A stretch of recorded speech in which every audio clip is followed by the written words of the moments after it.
Brett Perigo, tonight's second place finisher. Plenty of fans here, Brett, and a solid second place finish.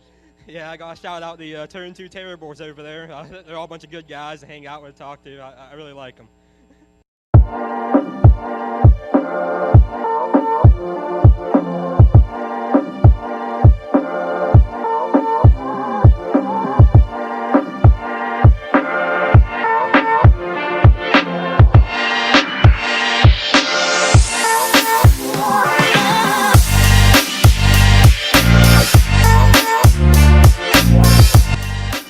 How are you doing tonight, man?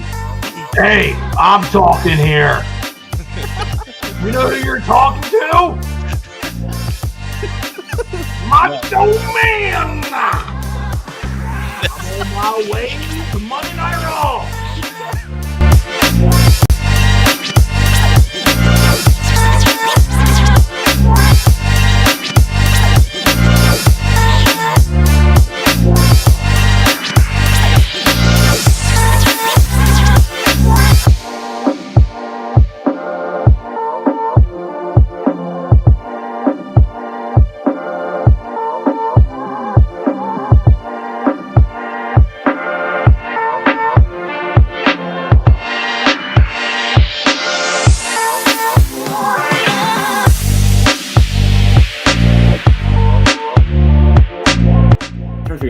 The second one. Your choice. It's a trap. I feel like it is. I feel like he's setting up fights in the front stretch is what he's trying to do.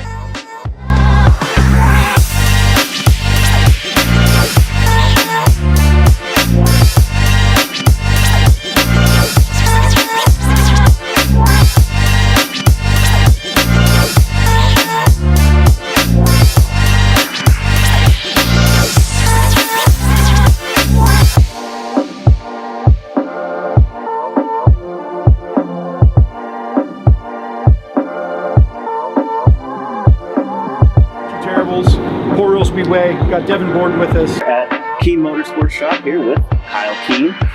Sitting here with Sean Keen. We're going to talk a little bit about racing history. Yep.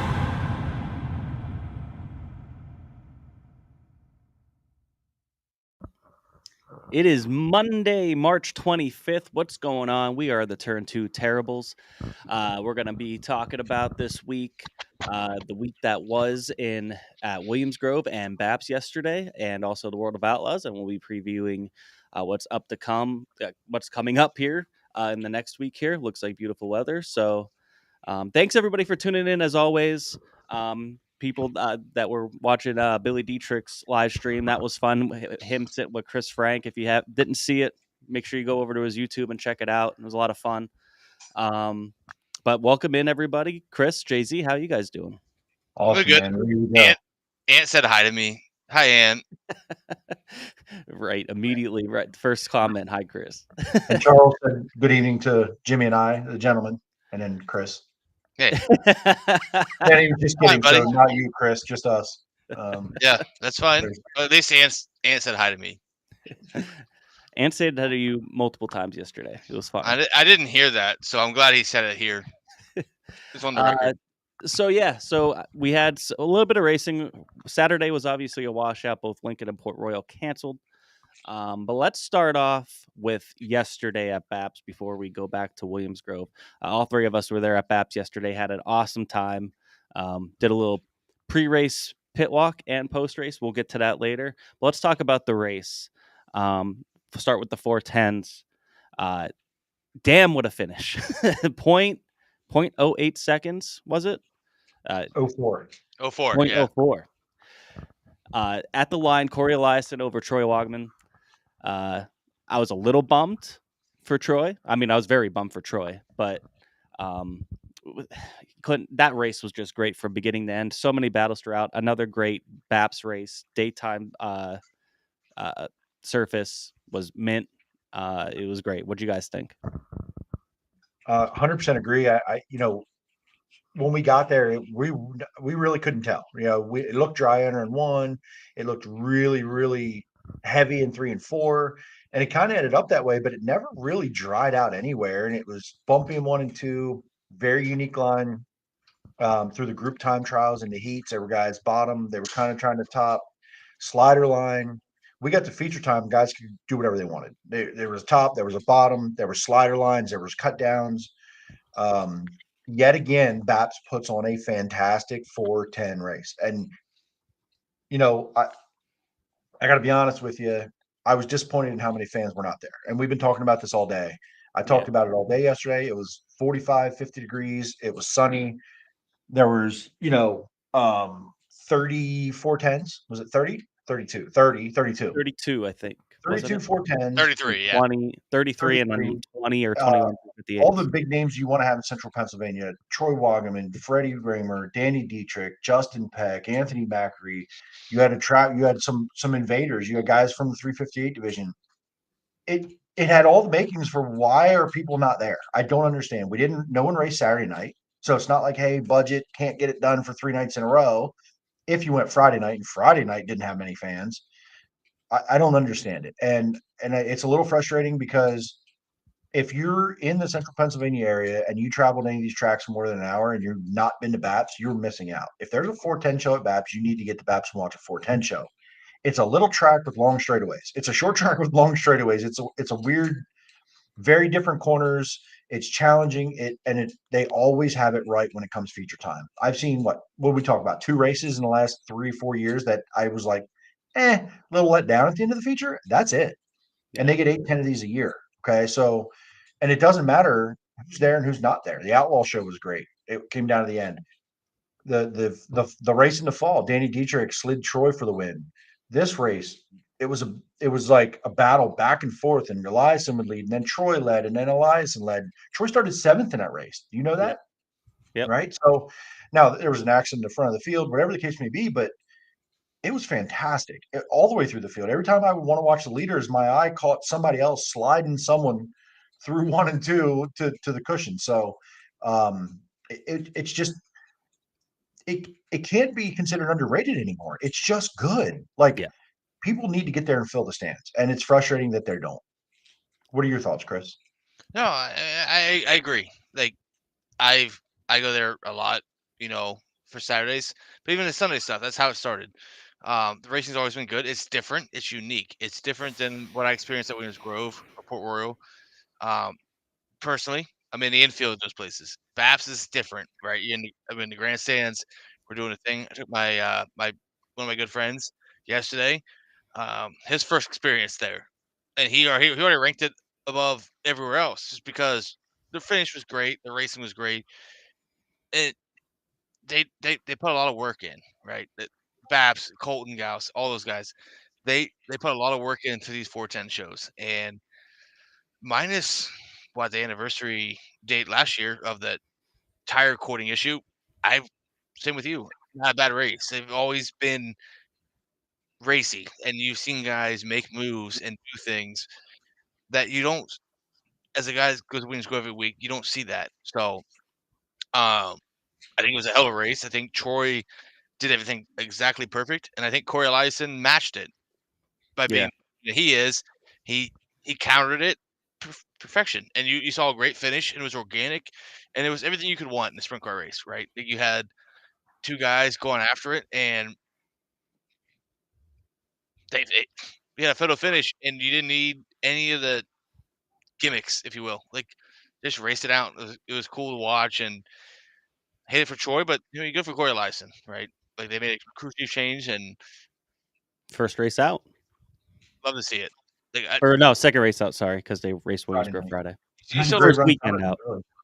You love to see it. Right. Like, Danny was coming at him too. I don't know that he had a car to pass either one of them, but he gave 13th to 3rd, and he looked really good as well. So yeah, I mean, while you had Corey Eliason and Troy battling up front, there was Freddie, Macri, and Danny battling with each other, which was fun to watch back, as they're trying to come through traffic. That was fun to watch all throughout.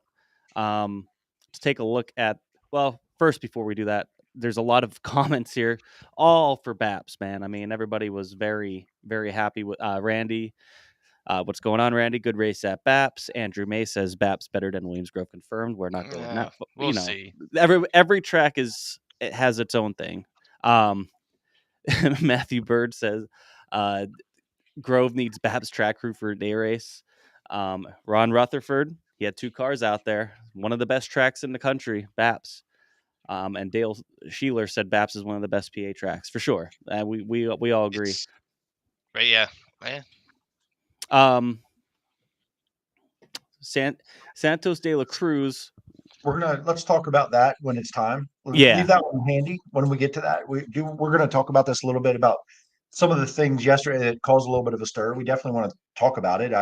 We have opinions. We're not the track and we're not the driver. We have opinions. I know Chase, talked to Chase a lot the last couple of years, so I know Colton and the track guys. So I'm not going to take a side. I have an opinion on what I think. Mm-hmm. I don't know if I'm right. I don't have to be right because it's an opinion. But I have a thought. I have thoughts. So we'll get into that here in a few minutes. Just taking a quick look at the results here.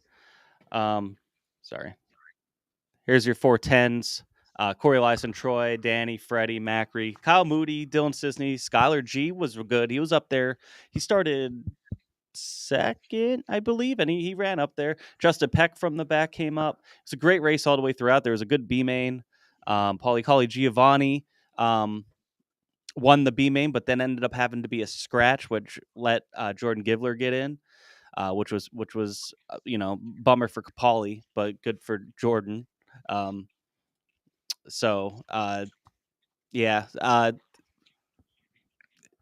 The finish though is just what is going to stick out in everybody's mind. Just right at the line, they were sliding each other back and forth. Corey and Troy were. And just it's kind of one of those things where you look around and be like, man, where was everybody? Hopefully they're at home watching it on SprintCarUnlimited.tv, because if not, you missed a hell of a race. It was I early candidate for race of the year, and it's going to be very hard to top. Right. And I'll say something real quick, Jeremy. So the fans that were there in the grandstands, you could feel the energy. Yeah. Get a restart with what, two to go. Mm-hmm. And when Choi slid Eliason in the 3, you could feel it, and everyone was getting amped up, crossover. The fans were into it, and that's the coolest part about Central PA racing. Like, they were in. It was bought in. It's like, now us, obviously, we're big Choi Wogman fans. Not Craig, but we big Troy fans. So we didn't win. It was like, oh dang, right? But it was so cool. It was so, you turn to your buddy, like, that was the coolest shit we saw this weekend. Yeah. And the grandstands from turn 4 to turn 1 were that way, and that's awesome for Central PA racing. Yeah, I mean, a good finish is always exciting, right? And then you added the element of an outsider and a local favorite in a legendary car. Mm-hmm. You add all that in, and that just creates like that. It created that passion that we want. And listen, I think it would have been anybody battling for the lead. The fans of one or the side or the other would have been on their feet. It just felt special what we were watching, because the way that race had played out. Even if you weren't a fan of either, you picked a side because there was a side to pick, right? I think, and it's not that they dislike Corey at all, but it's like, hey, that's an outsider. That's not one of us. I'm a Troy fan off turn 4. Like, that's a posse guy, right? So definitely added to it, and Troy's really got it figured out at BAPS. He's won a race. He's finished second a couple times. He's led a lot of laps. I mean, he took off and was gone there for a minute, and then Corey got back by him, and it seemed like Corey was better, and Troy was struggling. And that thing goes green. Corey's winning that race. Probably that 2-lap shootout gave Troy a shot at it, and man, he made it work, and he made it close. So super happy for them and the start they've had this season. They had one stinker at Lincoln, I think, and just couldn't get going. Wasn't great. They weren't great at the Grove Friday night either. But listen, these weird tracks, they were both very unique tracks starting in the back.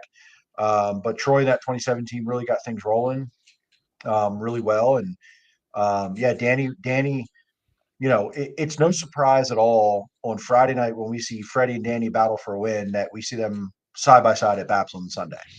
No surprise, right? So they certainly can't seem to get away from each other here early in the season. And listen, if they put asses in the seats, that's all tracks could ask for. So some of the other crap is just crap, but if they're putting asses in seats, and hopefully, I wish it was more on Sunday for how good the weather was and the racing. And listen, they kept that show moving.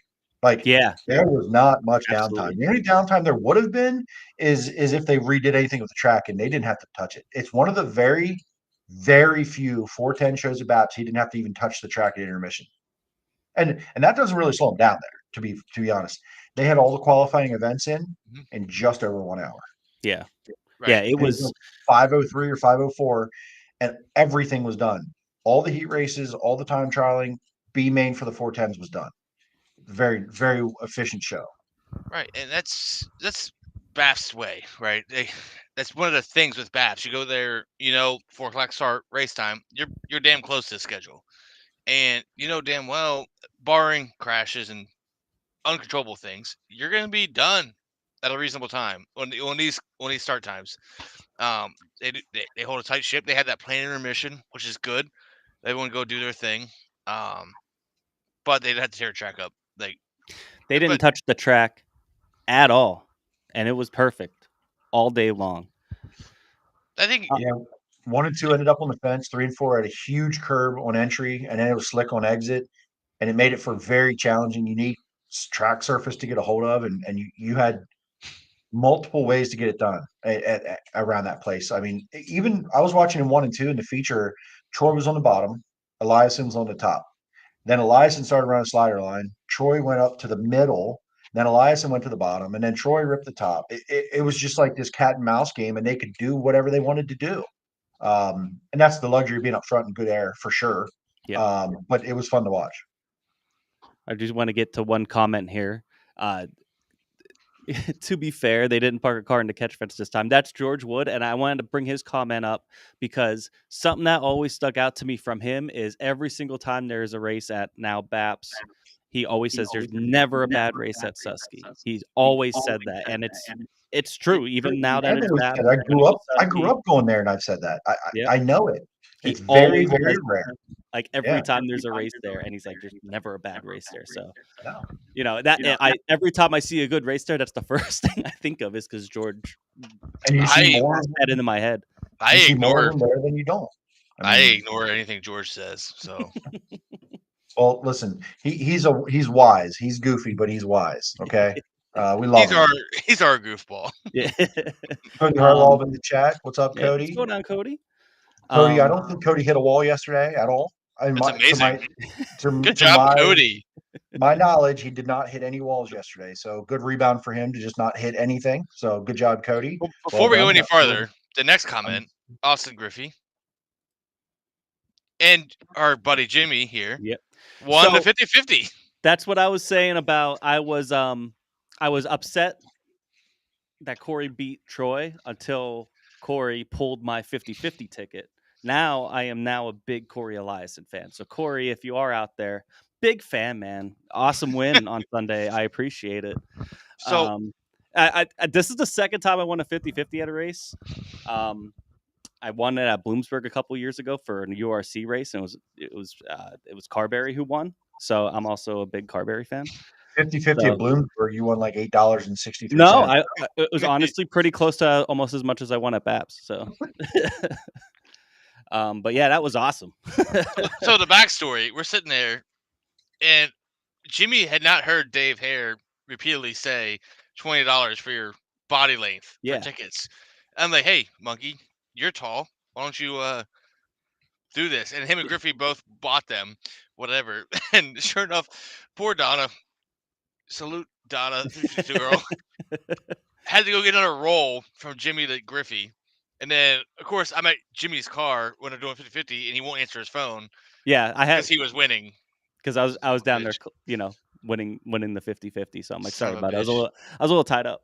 I see it in your car. Get my beers out. Austin Griffey, shout out to him. If me and him shook hands, we said, all right, if we both do this, we'll split it, and that's what we did. That way, we had better odds. So before we move on, can we talk about the split that you actually did? You agreed to 50-50, but you hoodwinked little Griffey there into giving you $50. I took $50 more because it was my ticket. I think that's fair. But it was awesome. I don't think Austin's sad about it. Either way, we're both in a different tax bracket now. I'm basically going in the early retirement. I did hear in the grandstands. I heard the comment of the money changed Jimmy, so that happened. I don't know the backstory on that, but I heard that. I like that Troy put in here rigged, and he had to clarify he didn't mean the race, and then he had to clear that up. because before we start some controversy here, Well, I think the Troy 50-50's rigged, not the race. Troy lost on purpose so Corey would pull Jimmy's ticket out. That's what happened. It's all rigged. Duh. Jimmy gonna post Trump's bond. That's what I'm saying. I'm in a different tax bracket now, so it's whatever. Money changed you, buddy. Anyway, moving on. But yeah, that was my best part of the day. I was That was- like I said, I was very bummed that Troy didn't win. I really because I was every time he was so passing, I was bummed while up, he's snorting. and then I was money. bummed, and then I heard the 50-50 called, and I'm like, Corey Eliason, I love you. Jeremy's face says it all. Jeremy, I was censoring myself. Moving on. 58 feature. This is where sadness 358 starts. feature had some stuff. Tear. So many Yes, tears. big tear. Kyle We're a Keene, little- man. We were pretty sad for Troy. Jimmy wins, and then Kyle Keene. Yeah, we're all amped up for Kyle because it was like 5-6 laps to go. He led pretty much All of the it. entire thing up to that point. And I'm not exactly sure what happened. It looked like we just got up into the fluff and around he went. Also took clipped Logan Rumsey too, who was there in third. We were super bummed about that. We were just making sure that he was okay because it looked like a wicked wreck, but it doesn't seem like too much was hurt on the car even, and he's okay. He was just more. I've gotten an update on that. It might be junk. So okay. They tore it apart tonight, and there's a little bit more, than meets the eye. Yeah, a little bit on the back of it. So we'll find out. We'll see. Bummer.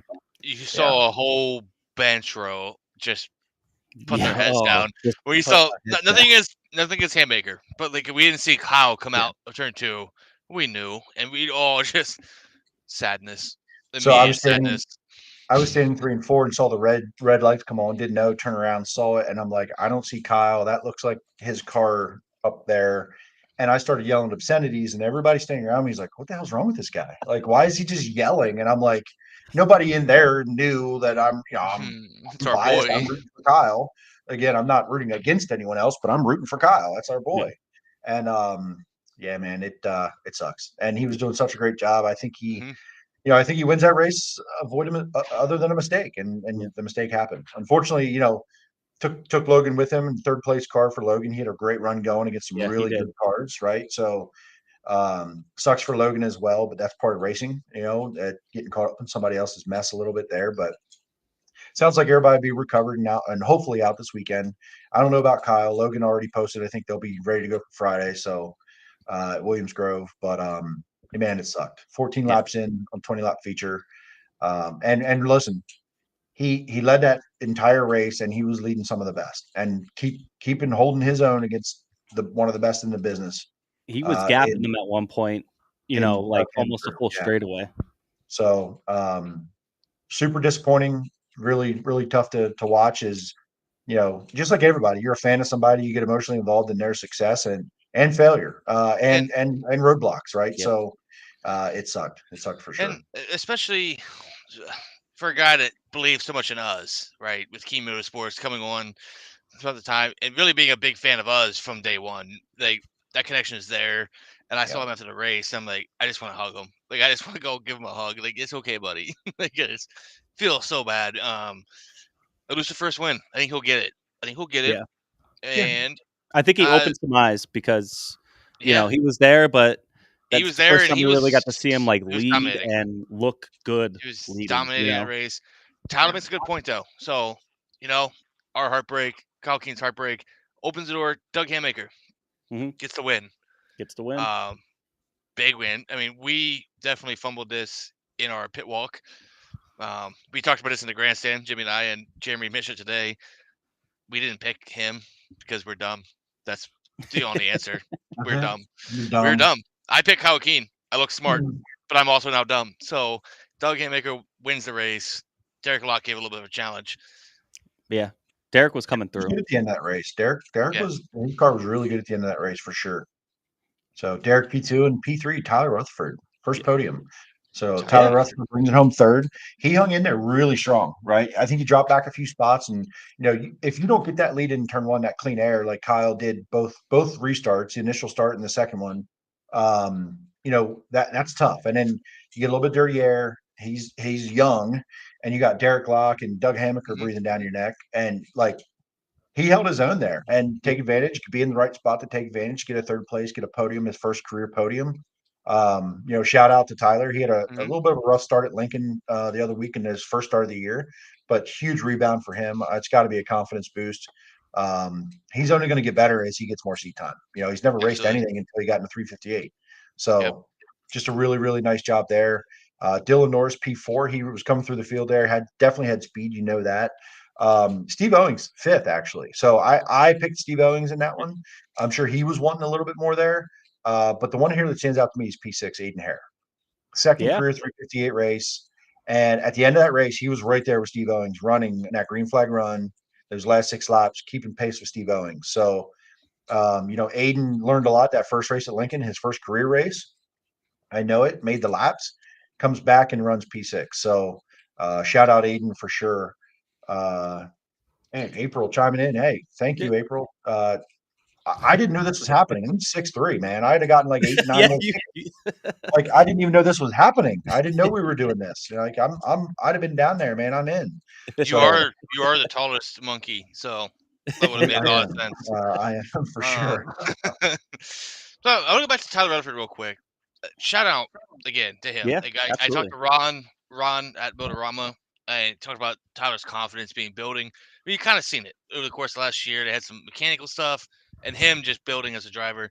So it's cool to see him get that result. He works hard on that car. He does a lot of things himself to make that car go, and to get that result that he kind of deserves. Like, it's cool for him to earn that. And I want to see more of that. Speaking of Ron Rutherford, if anybody doesn't know, Ron Rutherford owns Mama's Pizza in Wellsville. Went semi-viral the other day. Did you guys see this? No, I didn't see it. Steve Post was in town from MRN, right? Steve Post from Motor Racing Network does Wing Nation. Stopped in at Mama's Pizza and had a pretzel bowlie. And he said, "Where has the pretzel bowlie been my 60 years of existence?" And he posted a picture of it, and boom. So shout out Ron and Mama's Pizza. Whenever there's traveling series in town, right? We all know in our local area Mama's Pizza. We know it. We know what it is. We know it's great. But every time there's someone, big names, traveling series, Steve Post, whoever, they always go to Mama's Pizza and they always shout him out. Great job. So Ron says, stay tuned for the show tomorrow. Probably Wing Nation, I would imagine. Wing Nation. I'm assuming that's what he means. And I will extra Ron shout out. I went to Mama's Pizzas one time and they were closing, but he still made me a bowlie because he's a guy like that. Yeah, and the pretzel bowlie is fantastic. By the way, I've had a couple of them. I miss working up that way because I don't get up there anymore. I used to go for lunch now and then. Oh, that pretzel bowlie, boy. Tyler Koenig, who we got to hang out with a little bit on Sunday yesterday as well. Kyle Larson swears by Mama's Pizza, and I think that's I think one cool thing is that they deliver pizza to the Grove when during outlaw weekends and stuff, and just he always inviting teams that are from all over. Hey, we know you're traveling, it's tough out there. Come on in, takes care of them. Just awesome. Basically, awesome what I'm hearing is next time you boys are in town, I'm taking you on a date to Mama's Pizza of Wellsville. Sounds good. Let's go. Let's get it. Sounds like a very romantic date. Listen, we're talking about the food, but all the other things Ron does in the racing community, trying to get fans to the track, the promotion he got into last year, that's going to carry over into this year a little bit, some of those things. So shout out Mama's Pizza and the Rutherford gang for sure. Absolutely. So do we want to get to the elephant in the room? Which one? The beginning of that 358 feature was no short of any drama. There's been some comments already before we even came on air about talking about this with Chase Gutshaw. Tough break and showing his frustration, understandably so. Had a flat tire before during pace laps, which we got a picture of here. There he is talking to track worker. So we had to go pull off. And, you don't get any guaranteed time. And I guess if you don't take the green in the 358 feature, you are not allowed to come out on the track. So he did come out on the track and let his displeasure known to the officials, the flagmen. We got out and everybody was getting riled up. Everybody was kind of confused on what the hell was going on. But Yeah. he got out of the car, was letting officials know, hey, what is this? You know, he made a statement, and it is what it is. What are your thoughts about Well, this? Go ahead, I'll Chris. go first. I know Jeremy has data and stuff. From a fan in the grandstands, you see Chase pull over, and you're like, "The hell's going on here?" And he starts doing the whole thing, the whole charade, out of the car, signals to the tower. Like this is awesome, right? This is the greatest thing ever. Like the fans into it, like yeah, let them know, like cool as hell. Now, is he right or wrong? Yeah, I don't know. You probably shouldn't get out of a race car. That's a big no-no these days. But Yes. Yeah. it got the fans involved for sure. And now he's Yep. starting to poll, right? So I get you're real upset, and he was apparently told to go out on the track, and then told to get off the track. I don't know, but I know from a fan in the grandstands, it was cool as hell to see a guy get out of the car and care that much, right? Get out, Mhm. and he's like, "Screw you guys! I'm not going home. I'm going to stay here and tell you to screw you guys." Like it was awesome. Like I loved it. Yeah. Well, okay. So, Jimmy, what are your thoughts? Go ahead. I agree with Chris that getting out, because cars were moving. It's a big no. Or you don't want to do that. Just don't do that, right? It seemed to start carrying a mob mentality. There's a lot of people starting to crowd up against the fence behind the flag stand, and to the point where people had to start getting turned away. We like to see the passion, obviously, and whatever the rules are, we know them now. I guess I don't know if he was done dirty or done right. All I know is what the rule was after the fact. What we know is he's pissed. That's really as far as my opinion goes. I don't know if He's- he was right or wrong in anything. Like I said, if that's the rule, that's the rule. It's just, you want to make and the fact that they let him out on the track. I mean, obviously, they could have stopped him there. So, All right. Yeah. So go ahead and post up Santos' comment. I appreciate you putting that back up, Santos. So if we're good, am I okay, Jimmy? I kind of cut you off yeah, there. You're absolutely. fire away. No, you're good. so it's not a fire away. I talked to Chase a little bit. We've all been to a lot of races. It really sounds like to me this was a communication problem more than anything else. And at BAPS, right? Santos is bringing up some previous things that have happened at BAPS. I will say this to Santos and everybody else that's reading this: the All-Star thing. There's a lot of stuff that's happened at every racetrack that every driver's been upset with as recently as a week ago. So, Mhm. but here's the thing. So when we all know that if you come out and you're the initial in the initial lineup, something happens, you get time, you come back out, you tag the back of the field. Okay, you're not going to be on the pole anymore. That's great. He stops in the picture that we posted a minute ago, and he's talking to that official right there. And that official said, "Yeah, you have time to change your tire." He knew the tire was going down from the start. The other picture, that Yep. one. Talking to that official said, "Yeah, you'll have time." They push him around the back. He's back there getting it done. Other officials said he had time, and he hears they're going to get a go green on his receiver. Well, he's like, "Well, what do you?" I just got told they're going green. They go green without Chase. Yellow comes out. They don't They complete push a him out lap. on the racetrack. They push him out on the racetrack, and people allowed him to do that. Officials at all the way around. He gets on the racetrack and then is told he's black flagged. Yep. And That's why he what it stopped. is. He Yep. stopped because he was already being told he was being black flagged. Pulls up there to voice his displeasure with the flag stand, with the building, with the booth or whatever. Obviously very upset. I would be too. First of all, you're upset because you lost the pole because of a flat tire. Yes. Now you're told you get the time, then are told you're not getting the time, which I don't know why you don't get the time in their own rule book. I copy and paste out of their own rule book. General rule says you get the time. If the green flag has not been, if there's not a full lap completed, you're allowed to come back out. If you missed the time that you did get, well, first of all, they didn't give him enough time and they went green. Then he got to come back out. No laps were completed, and they still black flagged and DQ'd him. He wants to know why. I don't blame him for being pissed. Yeah. Now, No, I agree. there's something that any of the officials around there said incorrectly, meaning, you're not supposed to be going back out, then that's the rule. Don't go back out. But when you're told you can, then you weren't allowed back out, then you are told to go back out. And then your DQ, when you do go back out, somebody messed up the communication somewhere that I'm looking at a 1,000-foot view. Now, I'm not telling you what Chase did stopping on the front stretch and what he did was correct and right. No, he already apologized for doing that. Yeah, he did. He's a young guy. He's a passionate guy, but I don't know what I would do differently. I'd be pissed too. If I was in the same spot and had that communication, he has a helmet on, he's in the driver's seat, hearing what he's hearing. That's all he knows. Even if the rule was, hey, you're not allowed to get time, you don't get time. The officials messed up and said yes. Yeah, What do you think the track he's had to push supposed him out. No, like he's not. Yeah, Track- they right, pushed him He out doesn't have a there. starter in the car where There's it's good officials full in laps. multiple places there. Correct, right? So even if the official did it wrong and Chase doesn't know the rule, somebody should be he should be upset. So it's definitely a problem. And if it is a flat tire, we haven't taken initial green yet. Why didn't he get time? Mhm. If they said he would get time, And he is gets that back slippery? there and then he didn't get the time. So I do think that so this is in their rule book I pulled out of there today. A designated work area will be provided. They'll only be given time to work on their cars in the feature only, and only 2 laps will be given for a flat tire before halfway. After half, there's no time given. Cars that don't go to the designated work area, no laps given for a flat tire in heat races. Now, the only Now, part of did he this go to the work area?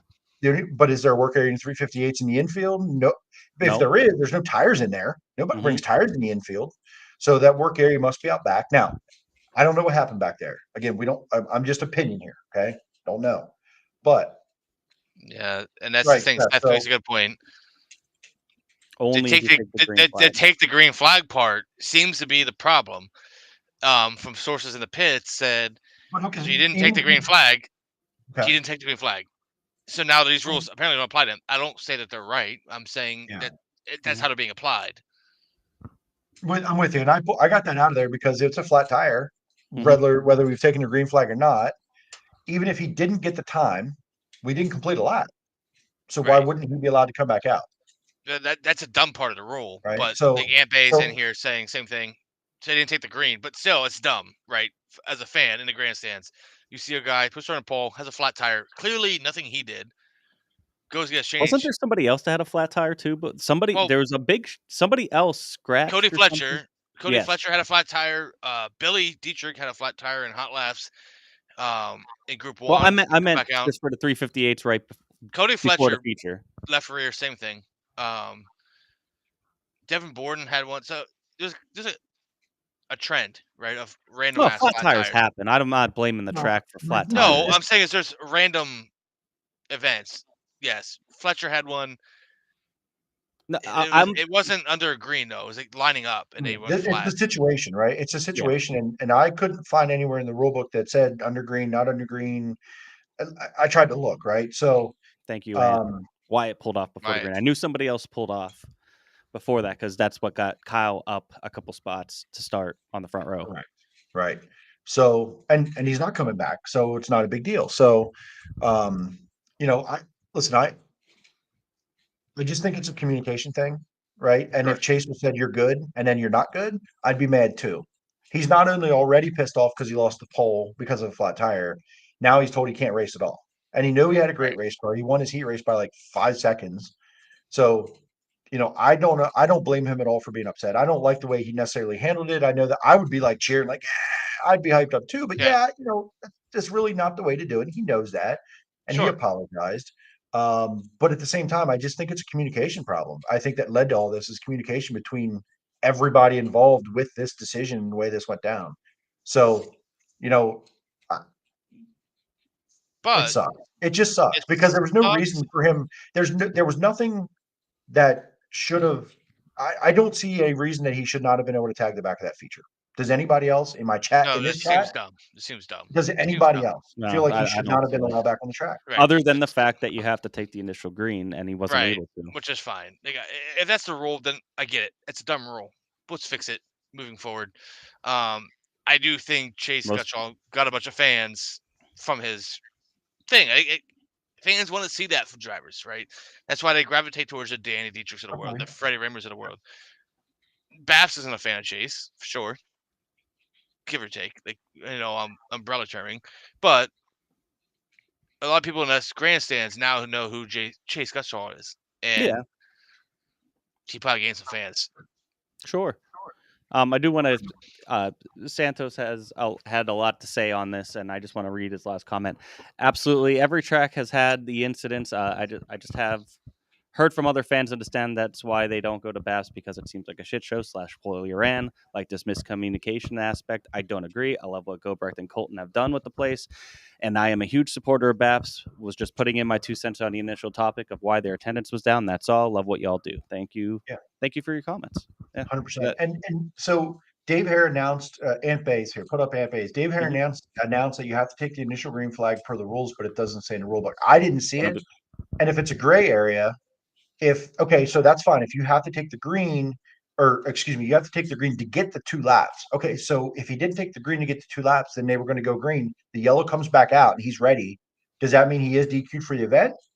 Is that what that's saying then? If you didn't take the initial green, you're not allowed back at all. If you don't get the 2 laps, does that mean you're done? But now if the caution comes out on that next restart, like it did, should he, because they pushed him out, they allowed him to go out. Right.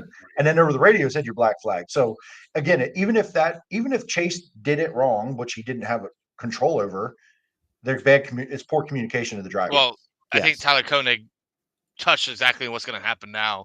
Up a few more, Jimmy.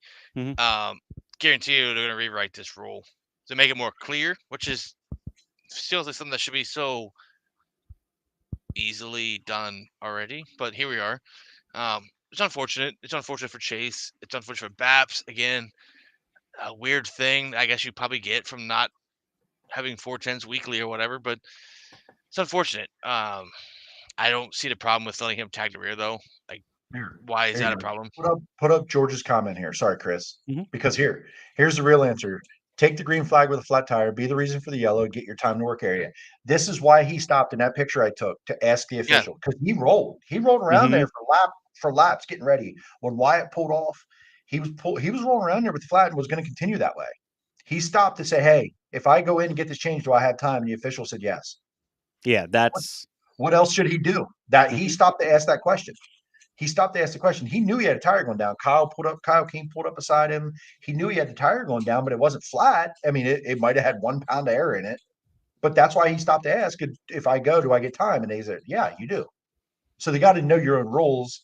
If a driver stops and asks, because it is safety, he could have piled up the field there. But if he now will go get his time and not be DQ'd, I would have taken the green too. Yeah. But you stop and ask the official, and the official says, yeah, you get time. Sure. We got to have better communication to the driver. And I mean, Seth Dietrich, Ant Bay both make good points over here. So we had 20 58s there. 20. Had this been a full field and there was alternates in the B main, Chase a scratch. Because they're treating it as you're not ready for staging.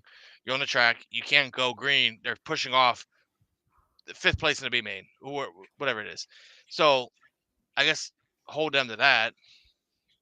Yeah. Kyle so said the radio said you can't start that way. So he pulls over and says, do I get time? And the official said yes. Okay. Fair. Richard Hockenberry, if they are telling you you have a flat and then you're being the caution out for a flat tire, you get DQ'd as well. It happened to Tyler Wolford last year. Got it. That checks out. That makes sense. It's a BAPS track rule is what I'm hearing. No, it could be an everywhere track rule. We just don't. How often we just didn't know that. Yeah. Well, sure. Like, Wolford, that's a sportsman guy. I mean, I don't know. BAPS, I don't know. It's one of those things that don't. Do you think they change it now? I think they just redefine it. I think they redefine it.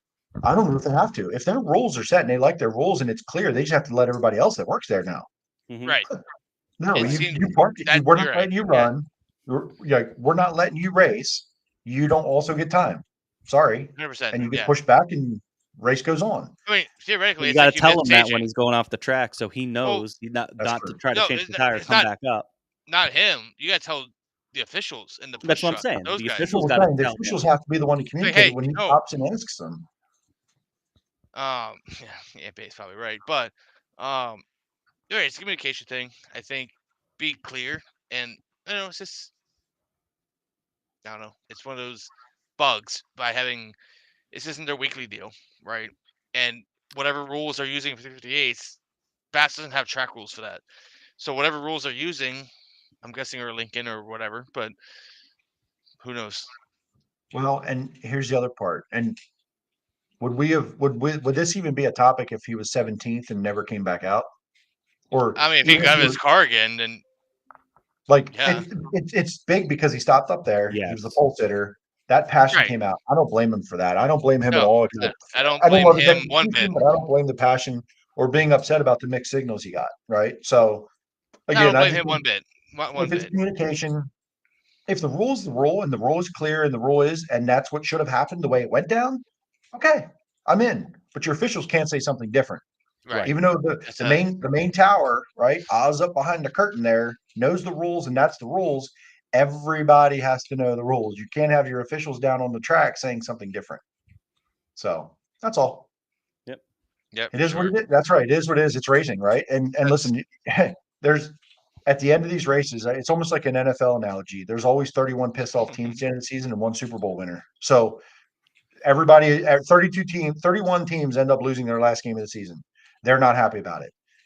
There's one winner each race. The rest of them aren't really happy about losing the race. So it is what it is. It's one of them weird scenarios. Right. So and they'll learn from it. We'll learn from it, and 100%. Chase will learn from it. Like it's just one of those things that's so unique to have the pole sitter get a flat tire, and I don't think it's that unique though for somebody to have a flat tire before. no, it's just like the perfect example. It's rare, like, but it's not unique. Jeremy said, like, if he was 17th, do we even notice? As fans, no, we probably don't notice. Is he still pissed? Probably. Yeah. But it's a perfect combination that you have the pole sitter, flat tire, fast as hell, go on track, get led on track, ready to start. So no, you're not going to do that. Now I'm out of car, MF in the flag stand. Mm-hmm. Perfect combination, right? And, yeah. I mean, good for Here the we fans. are talking about it. Right, good for the fans. I don't know. It's just one of those things. Yeah. All right. Anyway. So yeah, I mean, there's a lot of pissed off people about it. I get it. Just nothing you can really do about it now. It is what it is. As Seth said. Yep, is what it is. So before we get into anything else, that was BAPS yesterday. Great time. If you didn't get there, make sure you get out to one of the other four. Get to BAPS in general. Don't let this official talk deter you from going there because they put on great racing and they do a lot of great things there. Absolutely. You know what I mean? So, but we had a fantastic day. We did a little pre-race pit walk. We got to talk to some drivers and some crew, and we also did a little post-race walk, and we did a little highlight video of all that. We did a live stream on Facebook of both of these. So I did a quick little highlight video of it that we're going to show you now, just kind of see what we went through yesterday.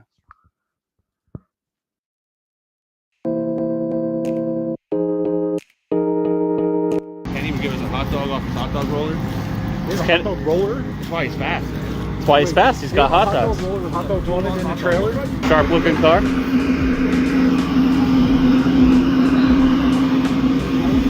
We're live on Instagram. We walk up and look at it.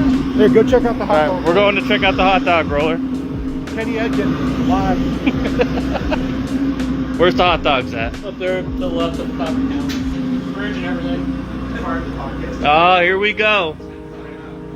Look at that. That's how it's done right there, ladies and gentlemen. That's what I'm talking about.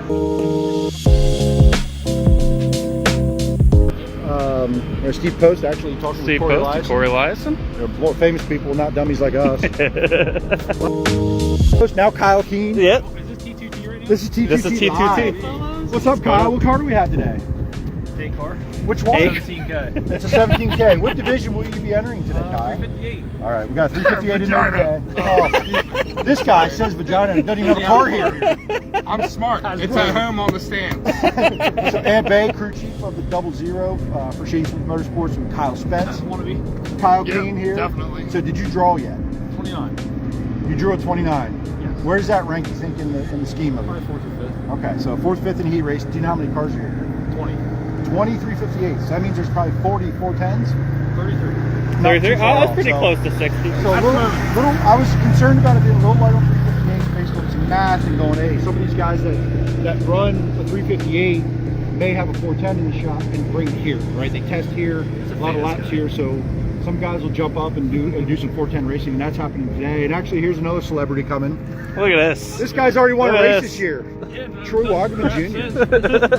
so tell us, actually, while you're here, tell us a little bit about Friday night. It was a different race surface, wasn't it? Yeah, I was started and seen the sky, and then I landed that, and 3 cars passed me. And then I went to 1 and 2, got on the right front, 2 more cars passed me, and then I was last. And then I passed a couple cars, and we actually were like 3 tenths faster than Freddie at the end, but I was basically lapped down at that point. Started in the back. Yeah. Just a lot of bad moves and wrong places, and not a lot of passing. But if you got going to start, you could pass the cars, and everyone just kept getting tight and missing the bottom. But What'd you think of Devin Borden after he went to the back and passed 4 cars before off turn 4 at the restart?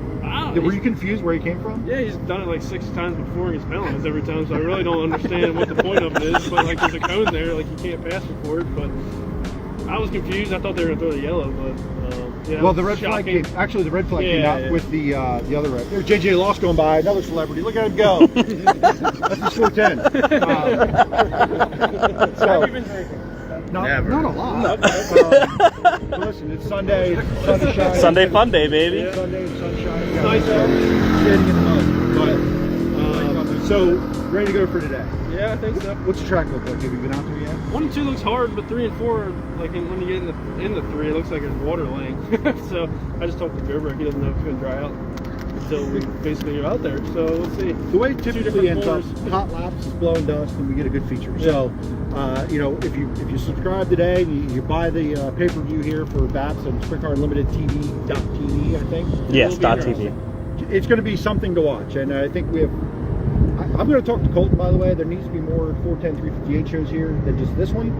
I think if we run 10 410 shows, there should be 5 of them with 358. For sure. I like 33 zeros. I do too. I keeps track similar. Like you get modified to kind of they enter different than us, so the cushion gets weird.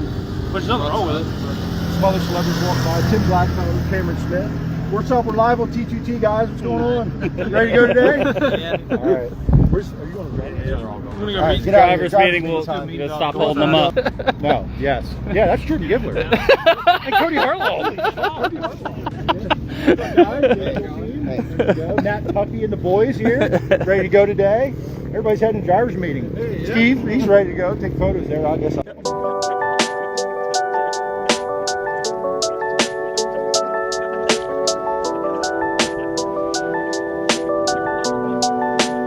Today is something interesting. This will be Jordan Strickler's 410 debut. Saw him test the other week here at BAPS. It'll be a 410 debut, so there's a 410 under the hood of that one. And Brett Strickler's here as well in his 410. It'll be his season debut in the 410. Got that thing out and running. So we'll see. Timed hot laps. Yeah. The pressure's on. Hasn't ran a lap. So, there's the famous iRacers. Paul Craley right there. Famous iRacers. Turn 2 Terribles. We're live. I love the underwing here. Doing for the milk. Take a peek here. Let's walk over here and take a peek. This is where the micro track's gonna be. So this was some back pits and a quarter midget track. And it's all laid out where the micro track is gonna be. So kind of peek around and see kind of where the corner is here. This will be the very exterior of it. And it'll all be set up in here, and it doesn't look like much progress going on. But no. From talking to Colton and the people here at BAPS, it's just been a struggle getting permits and approvals and townships and just raw materials to get things done, light poles and all of the things. So they're still hopeful for May. Schedule's still out, but you know they got a lot of work to do. Look at this guy. So 11 TJ Stuntz is here today. The Greg Plank 11. Say hi, Dakota. Hi, Dakota. Hi, Mom. So Dakota Keene, the crew chief on the Mint 90 for Jordan Gibbler. The water treatment by design, Keystone Ag Transport, alloy wheel repair specialist number 90. What do you think, Jordan? What do you think here, Dakota? You ready for some timed hot laps today? He's not a fan of timed hot laps, everybody. Just so you know. I don't understand why. We'll keep the show moving. Let's complain about being at the track late, but let's not speed it up either. Why? So we're going to slow probably. We're sucking off. What did I tell you? Hot lap 0. What did I tell you in text message this week? I don't know. I said, get your shit together and be ready to go. I'm talking to the wrong person. Pressure's on, buddy. I don't know anything. Dakota doesn't thrive well under pressure. Okay, so my job is done. Everything's ready. It's hot laps we're hot lap 0. can't always be a hero. We're not very much heroes to begin with. Well, try once. Try, yeah. Try hero once. Try again. You've tried it for the first time in 2024. You're my hero. Look, Aunt Bay again. Hey, Aunt Bay. Bay. Say hi. Kyle, There he I hope is. you're watching, Kyle. Cheating on you. Chris Frank in the 00 fresh off his top 5 at Williams Grove last week, dry slick. So he's praying that it's dry slick. Just praying. Run the bottom and dig. And then he ate a Billy Dietrich. Obviously, took them out on Friday. Said no, absolutely not. Good call. They are back out ready to go. All fixed up. Say hi to Heather. Hi, Heather. Good luck. What's it? Oh, no. Oh, yeah. This is our most recent guest, actually. We're actually going to do the roles reversed here. Okay, ready? We need this. I'm here with Christopher. It's his name. Who is your least favorite driver? Seth Dietrich. Wrong answer. Next question. Who's your favorite driver? Billy Dietrich. Wrong answer. It's me. Okay. Next up. Who's going to win today? Probably Danny Dietrich. You're wrong again. You're 3 for 3 on bad decisions. What are we doing on foot race? Ready? This interview's over. That's how you kill an interview right So, there. by the way, Seth wouldn't come on camera last week. This is what Seth Dietrich looks like. Yeah, you know, if you've never met Seth. I was beat, for my interview the week before, locked up. Seth Dietrich, everybody. Well, thank you for good luck. What's going on? Billy Dietrich, everybody, and Chris Frank over there. I guess. Billy, everybody's back from the driver's meeting. T2T's live. We're just doing a little pit walk Yeah, through. a little pit walk. Today is time to hot laps. Right? Time to hot laps. You got to be ready to go.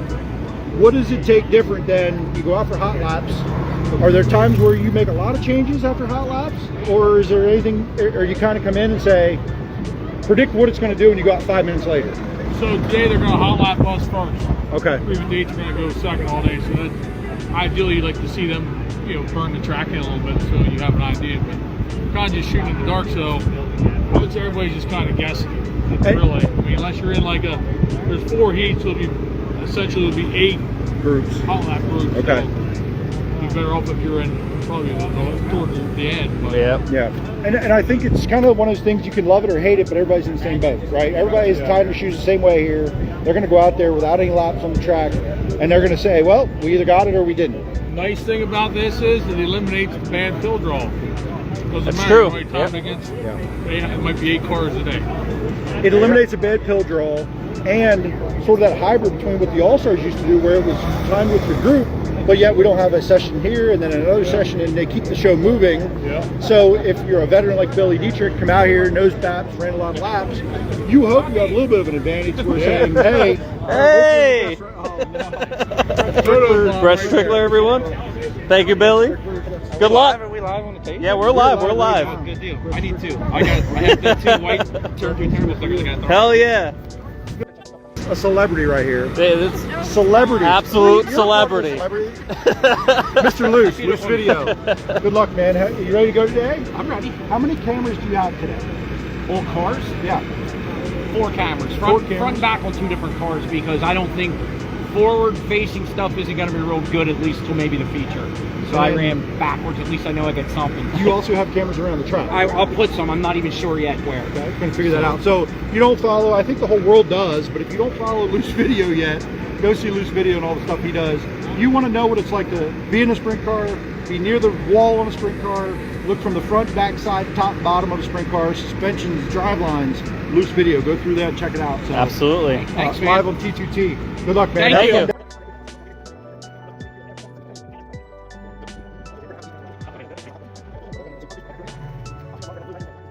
Pit walk after races. Jimmy, turn around. Hey. Jimmy, Hey. 50-50 winners. Hey, come here. Big winners. 50-50 winners. DOP winners. Hey. Hey. I'm going to steal his wallet.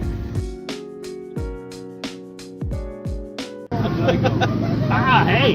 Yeah, I'm telling everybody like I told them last week in the group. I just wanted to make the show. And of course, we show up. There's 23 to the 8s and 30 or 32 410s. So Disclaimer. The audience thinks that you give me top 5 over here. I don't know why. I am worried. I just wanted to make the show. Honestly, timing in the heat race during the bowl, I might have been shitting my pants. I got a little too tight for the heat race. I got a little excited. I thought the track was going to go to shit, and I was too tight. I actually let the car go full feature, and it was much better. So, just that, it's the same, but it's different for the 8, so the adjustments are way off, and I just you gotta keep making laps, and that's really what I want to do, just make the show and make feature laps. Yeah, see what the difference is, so we're getting there. Perfect sunset over the mountains there. Can't ask for a better March day. It was a little chilly, but it wasn't too bad. We won some money. Yep, they won some money. We might have won some more money than Yeah. So, what we have? We'll call this out here. Rip it up! Running it. So, tomorrow night, 8 o'clock. Tomorrow night, 8 o'clock. Tune in. You might have a guest. Oh, he's spun out. And he can't park there. Can't park there, buddy. He was That's why he's practicing now. He was ripping. He was ripping. So, tomorrow night, 8 o'clock, 85. Tune on in.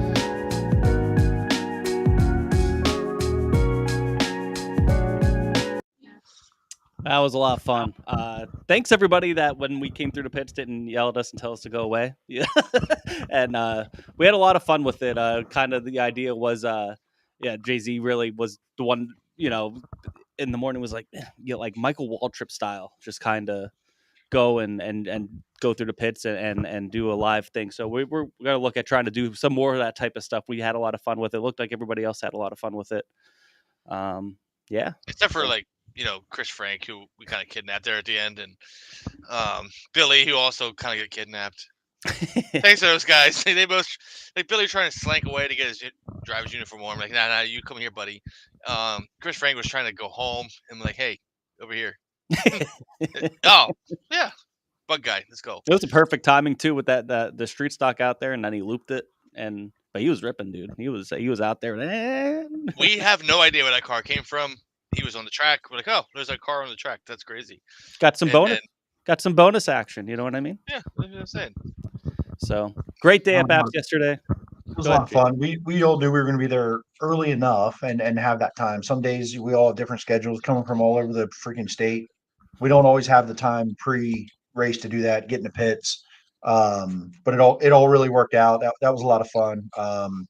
And I did a live walkthrough at the icebreaker, like on my TikTok, and just kind of, solo that deal. I enjoy doing that. I like, kind of keep up with the state of the racing and who's out there for their first time this season or a different ride, or, I'm certainly not Tyler Koenig, but I keep up a little bit. So I enjoy that stuff a lot. I enjoy walking around the pits myself, and I'm thinking this shit in my head. Sometimes I'm thinking about like who this is and what their story is, and where they were last week or whatever. So I enjoy that a lot, and appreciate everybody that we stopped and talked to, and Billy coming back from the drivers meeting, probably getting ready to get in the car. So he certainly didn't have to chat with us for those few seconds, and appreciate everybody at least being cool to us idiots walking around on live camera. Yeah, so it's a lot of fun. I think we're gonna do more of that, right? Because that was fun for us, and obviously Jimmy, credit to you for editing all that together and making it even more fun looking. But I think you're gonna see more of that between this channel and some other ones. So yeah, definitely keep an eye out. It's we did some pre-race show stuff last year, and we did that. So we see your comments out there. We're going to try to do more of that type of stuff this year. I think we appreciate it. So I actually invested some of my 50-50 winnings in a little bit of equipment to kind of do a little bit better. So we're getting there. We're not BAPS is our biggest sponsor. We're not Dirt Vision here, but we're gonna. The BAPS 50-50 is our largest sponsor now. Yeah, can confirm. We don't have any. Kyle Keen Motorsports is our other one. Kyle Keen for sure. And we have nothing we've really ever reached out to do. We just love doing this, and whatever we invest, it's from us. So did I invest in? No, that was all shot on a Galaxy at 180p, as you could tell. So the reason it looks so bad here is because, and I got to fix it now, is because it's supposed to be the other way, a portrait or whatever, and it zoomed in on the center there. So it is up on YouTube. I got to take a look at it. and it'll be up on Facebook. If you're listening to this podcast the day after and you're not watching the video, we'll get that video up in other Well, places too. really, you should probably like, subscribe, and follow so you can see the Yes. video Hey. and not be weird. So We are 10 followers away that's from 1,000 on Facebook. So if people could share and like, subscribe, that would be great. 1,000's a pretty cool number. We're also not good at promoting ourselves, so there's No, we're that. not. Suck at this. We need your help.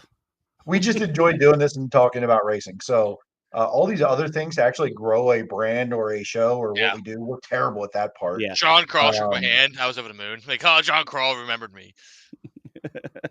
I walk around. Apparently, I walk around looking angry all the time, so I'm probably not very personable looking. So people are like, that guy looks pissed off all the time. Yeah. Bill Riekert, thanks for that shout out. And he's not wrong because I do walk around like that, even though I'm not mad or angry ever. I don't really, know. when I'm at the racetrack. Every time you look at me, you look kind of disappointed. So it Well, could be a me thing. It you're could be a just me used thing. to that look. Disappointed dad look. For At least Chris, I have one now. Checks out. Jesus. Damn it. T2 needs to do a hard charger sponsor. I'd help donate towards For the it. Sportsman We have 100, talked yeah. doing some of that type of stuff, and as we get going here, maybe we will. So what's going on, Chalk Guy? What up, T2T? Travis Garner. Missed you the other week at Lincoln, buddy. Hope to see you back soon. Hopefully see you back soon. Oh, hi, Aunt. Let's move on from BAPS and let's talk about Williams Grove on Friday night. Jay-Z, you were there. It looked cold, but it was a good race. Freddie v. Danny, man, just part 85, it feels like. Good race, though. And you had a bunch of invaders in town. What'd you see there on Friday night? Yeah, tale of two racetracks. When you look at what Williams Grove was the Sunday before and what we got on Friday night, completely different racetracks. I mean, it was as heavy as you could ask. It was narrow. It was elbows up, and those guys were getting after it. All things said and done, Freddie and Danny show, and Danny took off. Freddie was second, got the second there, and there was a stretch where Danny kind of stretched it out a little bit, but Freddie was like running him down a little bit. Freddie was catching him. We had a restart. And listen, we know Williams Grove.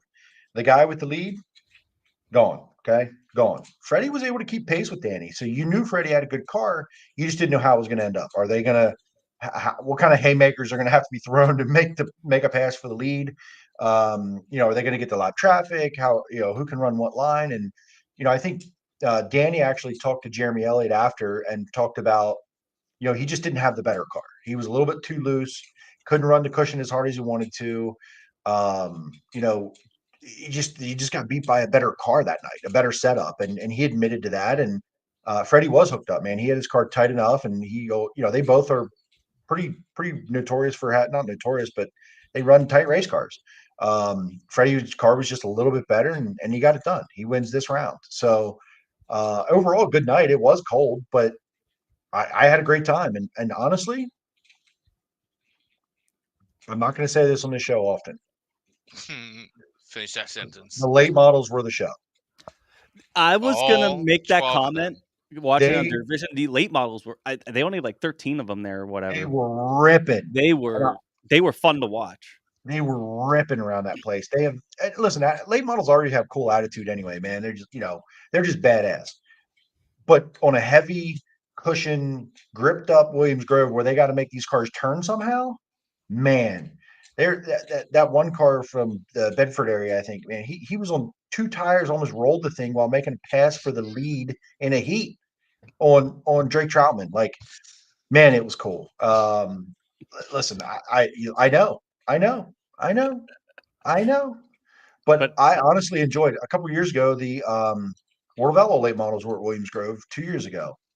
Man, that was a show. That was cool too. I was like, and there was late models. I was like, I got to feel like I need to go see this. So I think at Williams Grove, if it's dry slick, it's not as entertaining. It just isn't. They're getting down, they're slowing down, they're getting to the bottom. These guys were just tossing these things, and it was cool. I was entertained.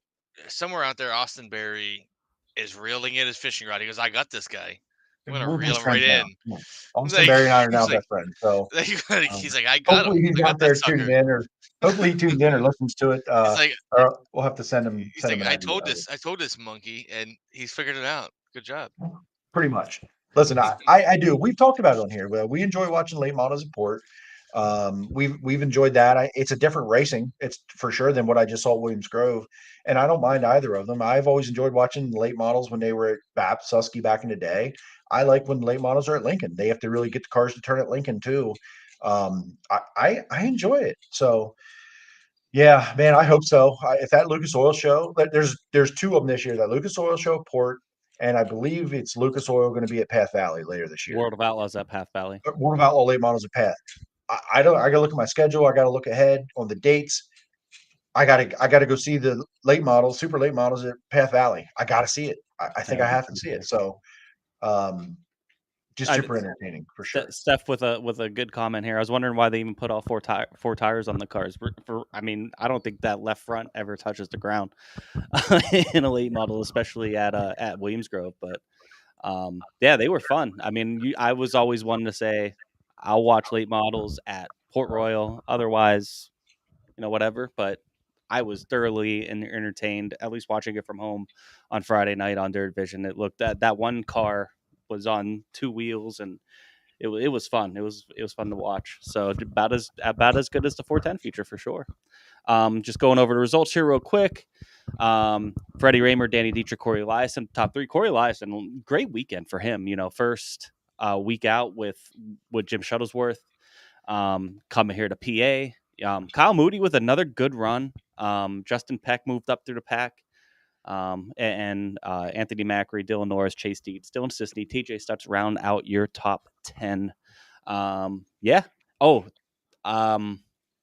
Litton Jeffrey pulled in the Talladega Nights. I totally forgot about this until I saw his name there.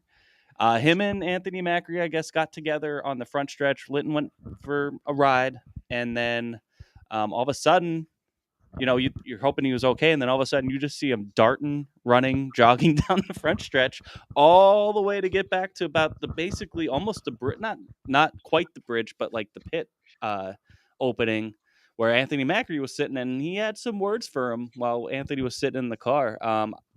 Didn't get a replay of what actually happened. Nobody's seen it. Some people in the stand said that Anthony went 3 wide in the middle and just sort of, Linton ended up in the front stretch guardrail there. So kind of one of them deals where it kind of maybe came down. I don't know. I got a message about saying Anthony took him 3 wide through the middle there. So, but as soon as that happened, I didn't know what was going on. I was on the wrong end of the track. I felt like I was on the wrong end of the track all damn weekend from this stuff, but I got a text message from actually our buddy Aunt Bay, and it was the Forrest Gump going, I just started running, because they watched him on Dirt Vision running around the whole damn track. They just kept the camera on him. Yeah. So some entertaining stuff this weekend. Good bed. You like it or hate it. It was entertaining. Yeah. Another entertaining PA weekend. A couple comments there, Jimmy. First of all, we have a new listener or new watcher. We had a brand new Dale. Welcome. Thank you so much for joining in. I saw another one, I think, too. Curtis, actually. Yeah. Curtis, is Peck in the 20 all season? No. Peck is in that 20, while the 13 is not racing, basically. The 13 is being saved for his high limit season. So that car is on the jack stands, like Aunt Bay's car, and waiting for a high limit to kick back off. So Justin Peck is here in the 20 while he's here. He's looked good in it too. I mean, he hasn't had great starts, it seems like, but he's always there around the top 5 at the end of the night, dicing his way through the pack. But you come to expect that from Justin Peck. He's a talented race car driver. Dale asking, why isn't the Grove getting only 20 sprint cars on a Friday night? Well, I mean, one Friday night, 2, it was really cold. It was iffy. Like, you guys just beat the rain by maybe like an hour and a half till it started raining, maybe 2 hours. Plenty of time. Plenty of time, but it was iffy. It was cold, and Friday night, I'm sure that kept a couple cars away, but it also brought in invaders. So, glass half empty, glass half full. Bring that rundown again. Bring that final rundown up. There was 22 cars, I think, right? Yes. So there's a couple things here. Corey Eliason, if high limit was running, you may not see Anthony Macri. You may not have seen Justin Peck. Logan McCandless has been in town all weekend. The 39 car with Linton Jeffrey, the other 39 car with Briggs Danner, Brandon Spithaler. There may have been 13 cars there if there weren't some of these other guys. It's true. So, to be honest with you, 21 plus Skylar G, another one. There may have been 13 cars. And honestly, if they show up with Williams Grove at 13 cars, someone needs to have a conversation, right? It's probably out of sheer luck and circumstance that all those cars showed up that aren't going to be there the rest of the season. Brandon Spithaler, I don't have any clue why he's there. Probably because everywhere in Ohio has been rained out for 3 weeks, right? They haven't gotten a race out in Ohio yet. So, it's good start money. So if you can come in, get some laps done, get some laps in, whatever, good for them. But think about that. Those cars aren't there. What do we have? Yeah. Brad Weatherby, early racing in PA, and it is kind of crapshoot. Some teams aren't necessarily ready. Some teams aren't ready to race every weekend till it gets nicer. I think you see more on a Friday night, but there were pockets of the season last year where Grove was getting 16 to 18 cars on a Friday night. And listen, I'd rather 16 to 18 410s on a Friday night, than nothing. So, but how long can they sustain that? So it is a little concerning. It's very concerning, and I agree. It's supposed to be, and everyone hypes it up as a premier track in the country, in the world. You can't draw 16, 17 cars at a premier facility in a premier division weekly. Lincoln gets 30 cars a week. Port's getting 24, 30 cars a week. But why?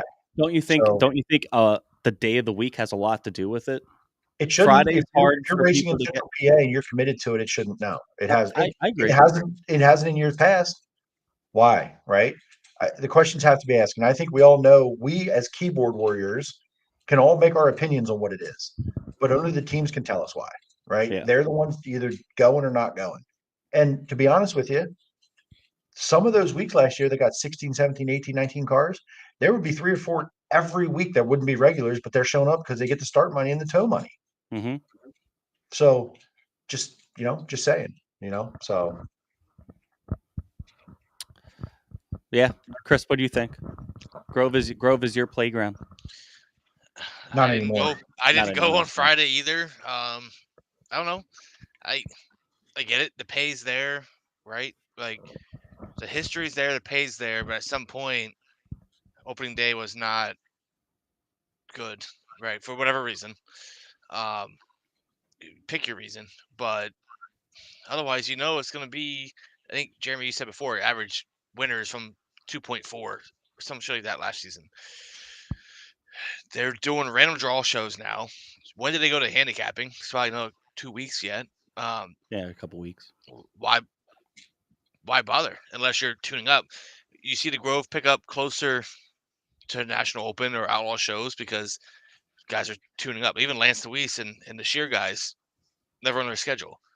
They're going to do probably back to the time trial only shows for that reason. Like you control your own fate. I don't know what it is. I think we can all make our own assumptions, but if you're not starting the front 2 rows, you don't. What the hell's the point? Yeah. So I don't know. Dale Johnson, do you think PA starts too early? Yes. I do, and I don't. So. I do, and I don't. I think the icebreaker has a mystique. I'm fine with it. We all love it. We all show up every year.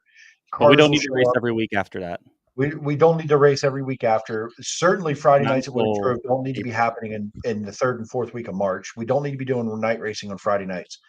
No. I don't know what the answer is, but going to a Friday night at 3rd week of March is silly.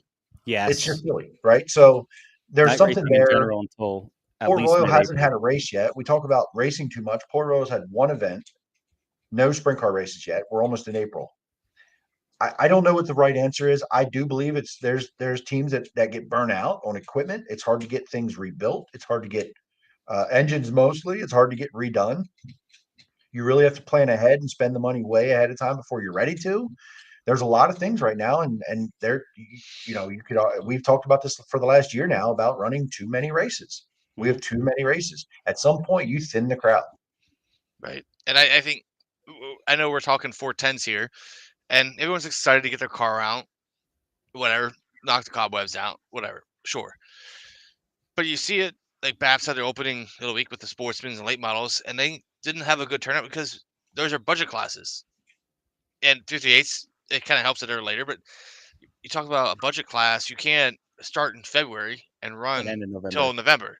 Yeah. 410s are doing that. At some point, do you want to be out there right now playing in the shit weather to go, or do you want to save some of your stuff to maybe be able to play in the more money paying shit weather in October and November? Like, don't forget, BAPS has a $25,000 win race again in November. Weather's the same, but you gotta have something to race there. Like, if you burn it all up junking your stuff in March and April, and what are you going to do? Your whole season's over before it even got started. Yeah.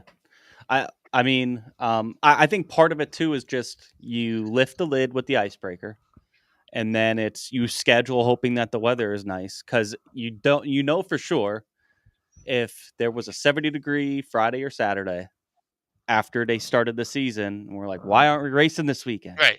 It's You know better what to I mean? schedule and cancel. So you got to kind of pick here.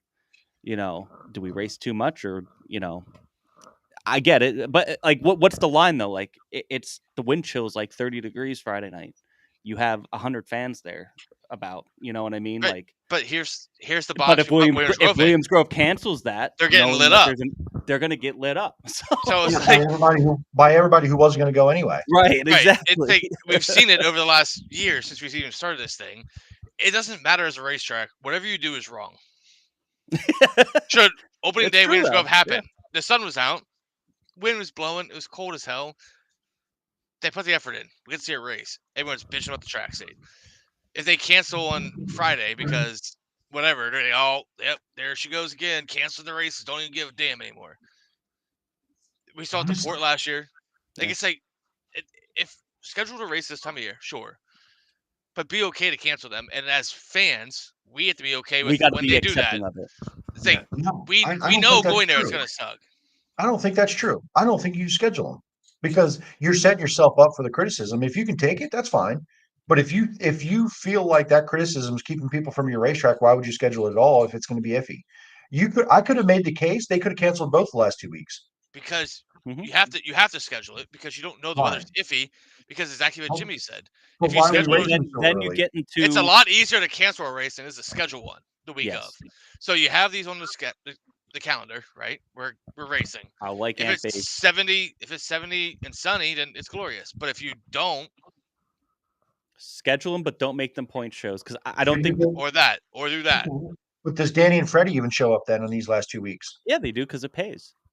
It still pays and it's still for points. bug day. It's for more racing. So maybe racing. maybe go back to, I could be wrong here, but I believe in the old days, opening day Williams Grove had like 2 to 3 Sunday shows, and they were like the spring season, and it would be their little thing, and then they would start up again. Night race is the first points race. I believe, I could be wrong, but the 2000s era, when they had like 2 to 3 of those Sunday deals, it was their own separate thing. Once it went to Friday night racing, that was the first point race of the year for the season-long championship. Yeah. I'm a big fan of these day races. Need to go longer. If you're gonna schedule these, they need to figure out the Sunday deal, right? Lincoln has a blessing that they get going so early. They have Sunday rain dates. We've already used them. We used it twice this year. Williams Grove has one Sunday and their Friday nights. It's too early. Yeah. Port Royal, they're already going to afternoons. At least it's 4, but these have to be day shows longer. Those first couple of weeks at Lincoln, when they go to 6 o'clock starts, it's brutal. Yeah, it is awful. It's worse than the icebreaker into cold. It needs to be day shows. It needs to be day shows longer. Why do we need to move to 6 o'clock on a Saturday night? Why can't it be 2 or 3 o'clock longer? Even look at this upcoming weekend. You have Port Royal and Lincoln both running, and Port Royal starting. They're scheduled to start at least 2 hours earlier than Lincoln. Yep. And I wouldn't doubt if the weather this weekend looks good, thank God. But like, if it looked like it was going to be the temperatures it was this past weekend, I guarantee you Port would move it up to like a 1 o'clock start. Devil's advocate. We're talking about day races. Well, day race surfaces suck. Now what? I love day. I don't care. I love day races. No, I do too. I'd rather eat a bunch of dust and risk a rubber race as a fan. I'd rather risk that than having to freeze my ass off and be there till 11 o'clock at night if I don't need to be. Personally, as a fan. But I know the teams definitely have probably different opinions, I'm safety personally, and I'm, equipment I'm wise. personally on leaving the icebreaker a race, right? But World of Outlaws, High Limit, they go racing. They take a month off. Why can't we? Mm-hmm. Why can't we do that? Like, I don't see why that can't be a thing. High Or some Limit day has them racing in races February. They're and not racing for another 2 weeks. alternate your day races the next few weeks. Figure Yeah. out that between the tracks, and you run the month of March in day races on the weekends. No Friday night bullshit in March. Dumb, right? No, the fans told us it's dumb. They stayed home and watched no Dirt Vision. Yep. I don't blame them at all. Honestly, if I knew Lincoln was going to race Saturday or Port, I wouldn't have gone Friday night. I love those late models up there, but I may not have gone. I would have picked Porter Lincoln Saturday. I knew it was going to be a washout Saturday around here, so I went to Williams Grove Friday night. But I guarantee you, there was a lot of viewers. There's probably more people watching it than there were in the stands, for sure. Absolutely, yeah, 100%. Especially And the World of Outlaws got rained out that night too. So and Dirt Vision and Outlaws were pushing it like, hey, go watch Williams Grove. You know what I mean? So, which is cool. I think and that's something that we heard streaming's killing attendance, sure, but it still helps. It's still getting eyeballs on like Williams Grove. That's the only race that was going on. There's a lot of dirt fans across the country that were probably watching, not just in PA. So yeah, there's so many different edges to this sword.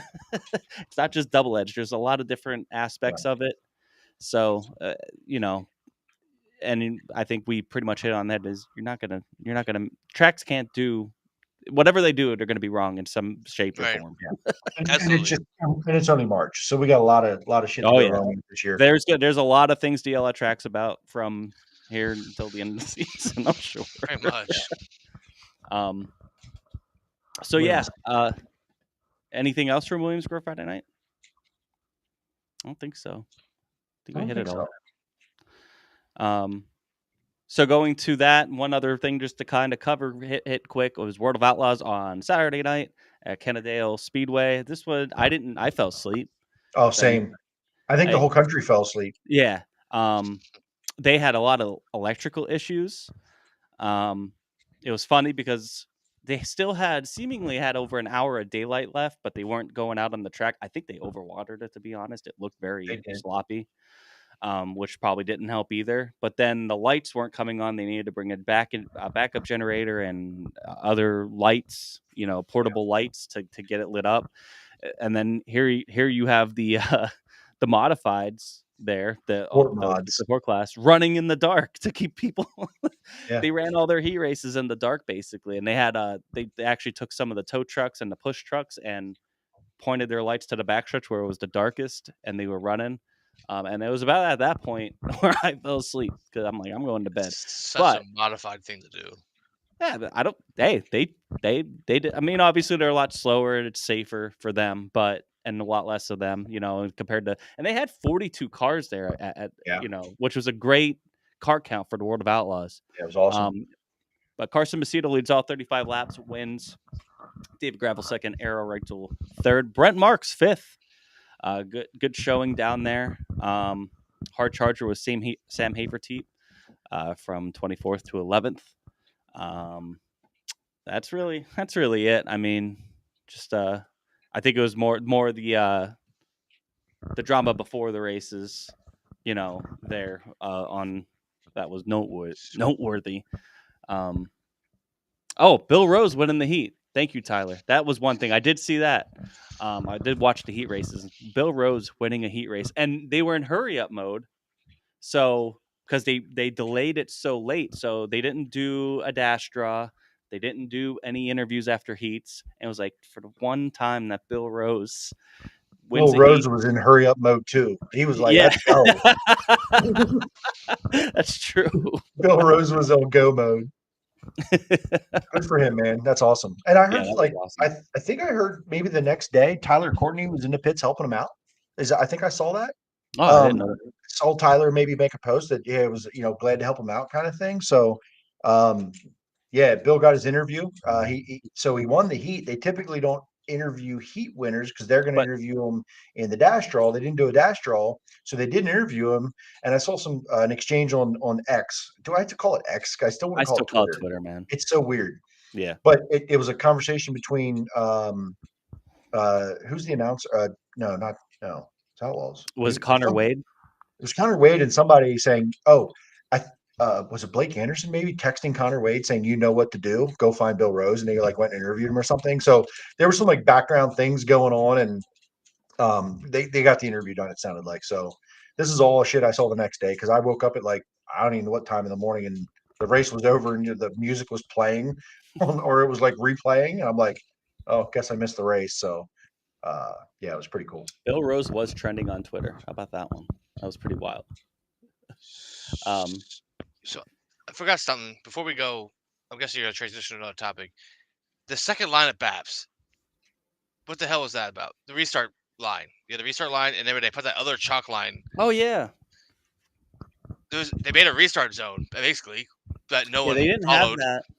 Or was it an initial start line? Was it an initial race start line and then a restart line? I don't know. We don't know. Maybe.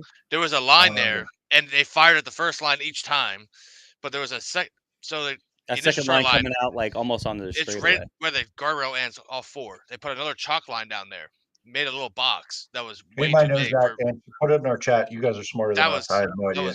That was wild because they didn't do it till the feature of the.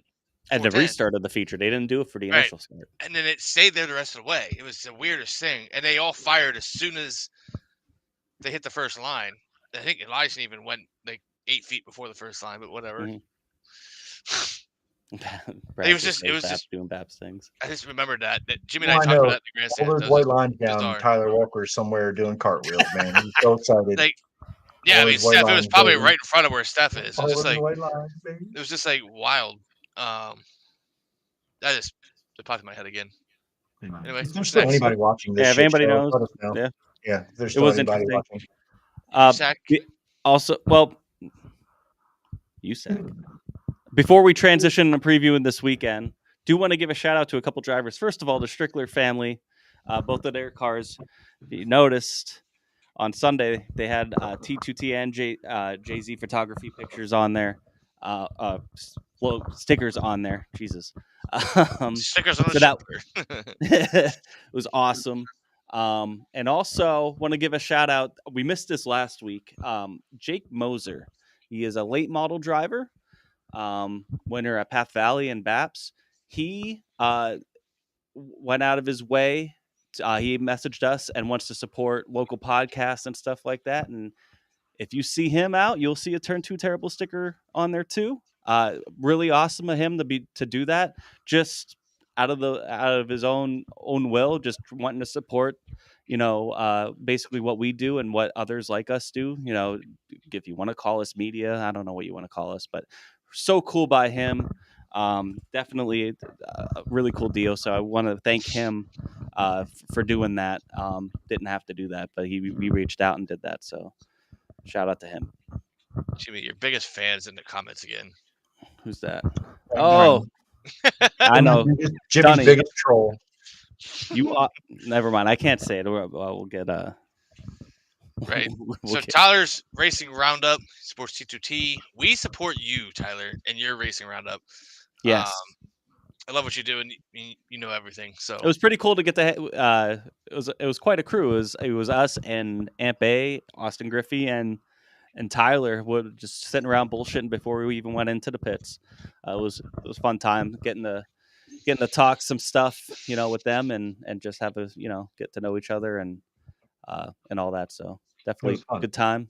And it's always awesome seeing all you fans of the show or all, coming up to us at the track. It's been really awesome. So we want to get to know everybody. So yeah, it was fun, staying around there for a while talking, but we talked way too long about the state of New Jersey and modifieds. That's exactly. We talked way too long, spent way too much on that.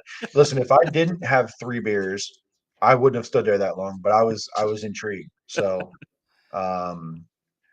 real quick, I have one here. A little bit of news I got to this evening. So do you have that picture, Jimmy, by chance, from a driver that drives a 22 car? Oh, yeah. Yep. So I talked to Nash Ely tonight. Now, I haven't seen Nash out this year. This is going to be Nash's 2024 ride. Quite a bit different. We're used to either green, white. He's ran, but this will be 410. He's planning on 30 to 35 410 shows this year. Looks like 410 only. You want to do a little bit of throwback, kind of throwback scheme to the house cars, the Nance house cars of the 80s, a little bit old school there. And talk to him a little bit. And some of the sponsors this year are going to be Auto Fix of Ephrata, Viper Risk Management, Macri Concrete, Leland's, Shuttlesworth Asphalt, Danny's Pizza Pizzazz, Forest in Masonry, DM Truck and Trailer Service, and Viazzi Sprinkler. So shout out to those guys. Looking forward to seeing Nash out there. As the weeks have gone on, I'm like, man, I haven't seen Nash Ely yet. Usually he's ready to go. So did transition into a 410 a little bit late last season. So, he's supposed to be out in the next couple weeks. So keep an eye out for Nash Ely. You hit the track here in the 410 division in the next week or two. Don't be surprised you see him out here soon. So good luck this year, buddy, in 2024, man. Absolutely. And don't be surprised to see him running up front, some races for sure, because that dude's got a lot of talent. I love that car, by the way. I loved this car last year, but this throwback is there's something about throwbacks, man, that's just always hits. For sure. So, very well done. Yeah. Brandon, hey, I saw you actually mention this about Gutshall. We did talk about this. So if you're on Facebook, you may be able to rewind. YouTube, you may be able to go back, or we'll have this out on Apple Podcasts later tonight, tomorrow, on all the major streaming platforms. So we did kind of have this discussion a little bit. I apologize. I don't want to review it all again. Not that I don't want to answer your question, but we kind of did do a segment on that.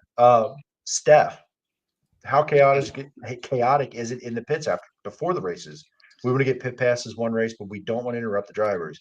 Want to be respectful in the pits. We know some are just in the zone. We don't know what to expect. So this is a great question. Yes, so, it is. Listen, I still feel like a kid when I go into pits. I don't care how many times I've done it. I have a head on a swivel.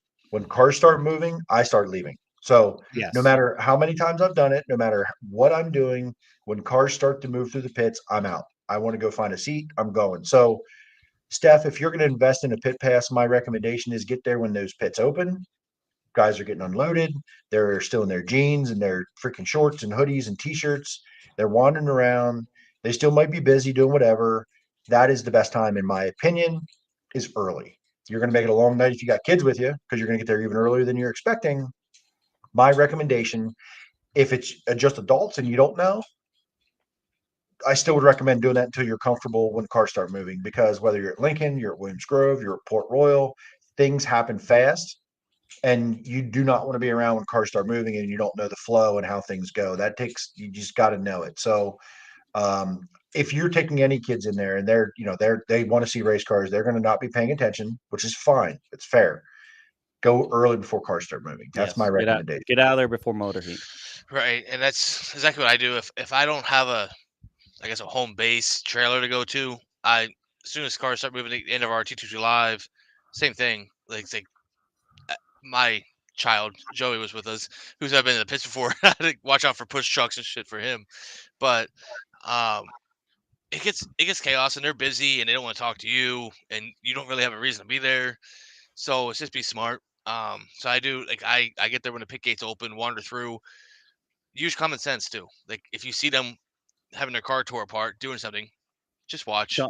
Or just walk away. Don't just walk into a pit. Don't just walk into a hauler area. Kind of walk behind. I don't even walk up to a car.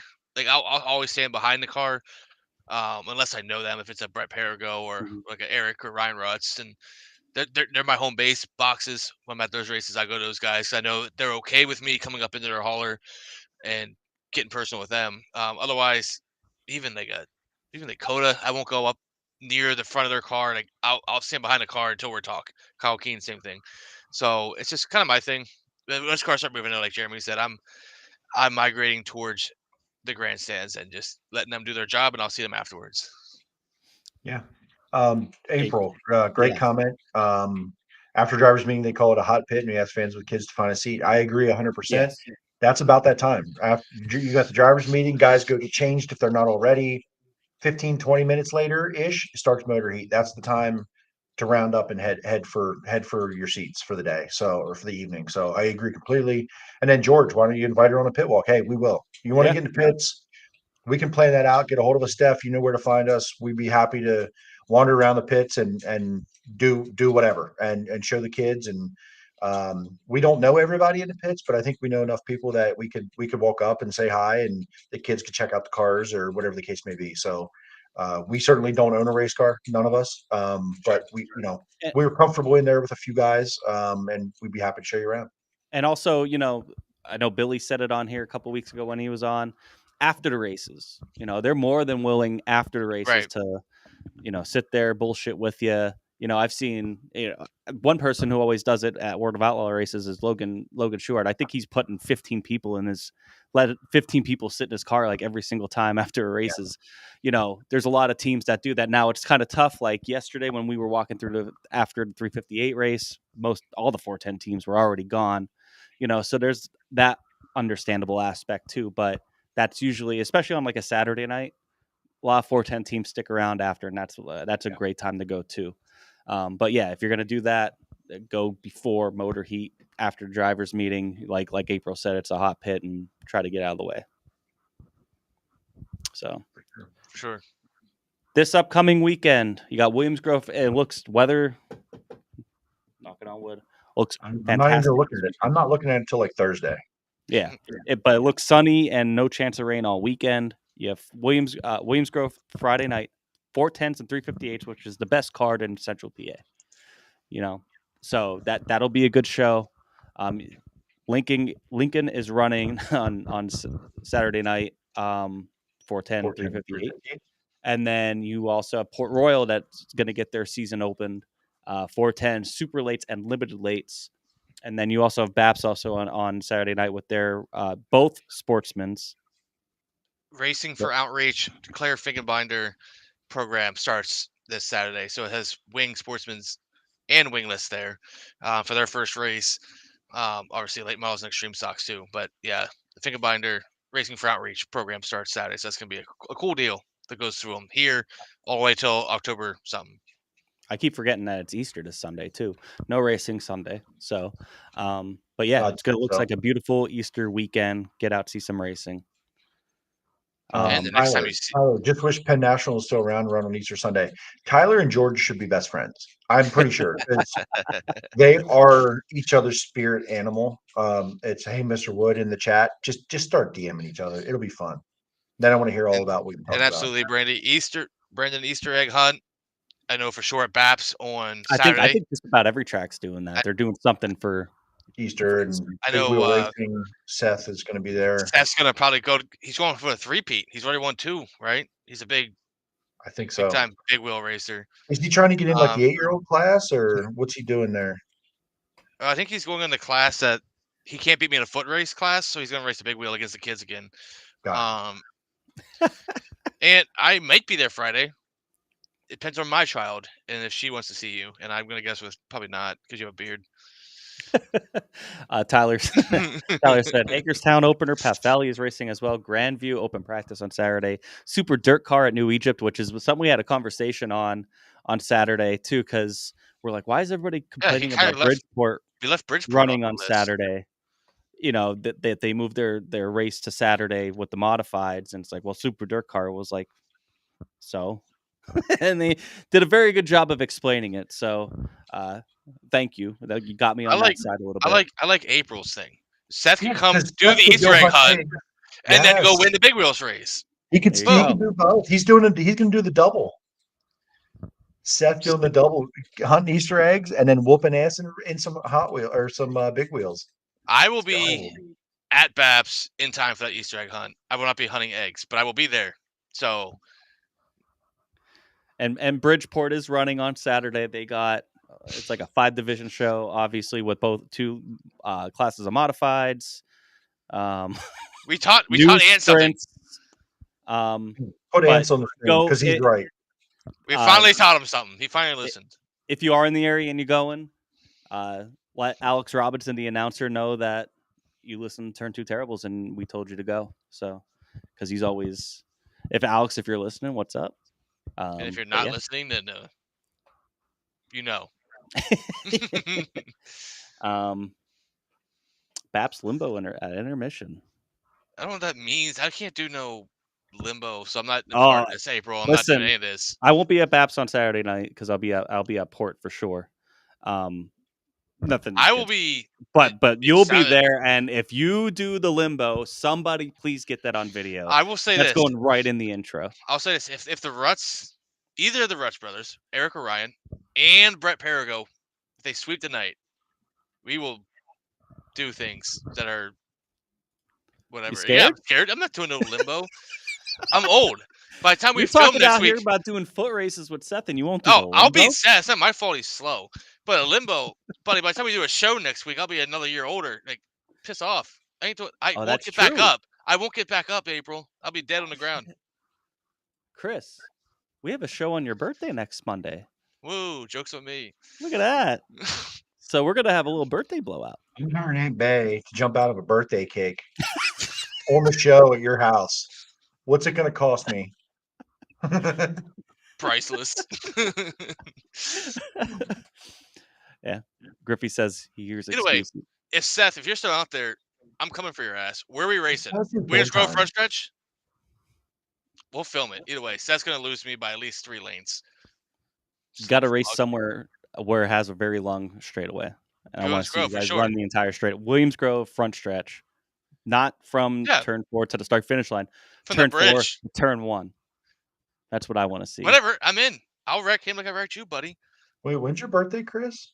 Monday. What, Yeah. I don't know what date that is. April 1st. He's next an Monday. April Fool's Oh, baby. I'm a fucking joke. Yeah. Mine's the 11th. You're a joke, dude. Mine's the 11th, and Steph's is the 8th. Look at that. Look at that. We're all like best friends now. Look at So that. big Look at birthday us. blowout next Look week. at us. Look at us. A bunch of April birthdays. So Tony yeah. Sharp, April And it's 4th. free. No charge, baby. And jumping out of a birthday cake, and you're on the stream next week for you. Oh, I can't wait. Me I'm neither. gonna pet his beard. On that note, I think we're going to get out of here. Thanks, everybody, for tuning in. Love hearing your comments and everything. We'll be back next week, and we're going to look into doing some more of the pit walk stuff, pre-race stuff, trying to do more stuff like that. And, yeah, thanks, everybody, for tuning in. See you guys next week. Good week, everybody.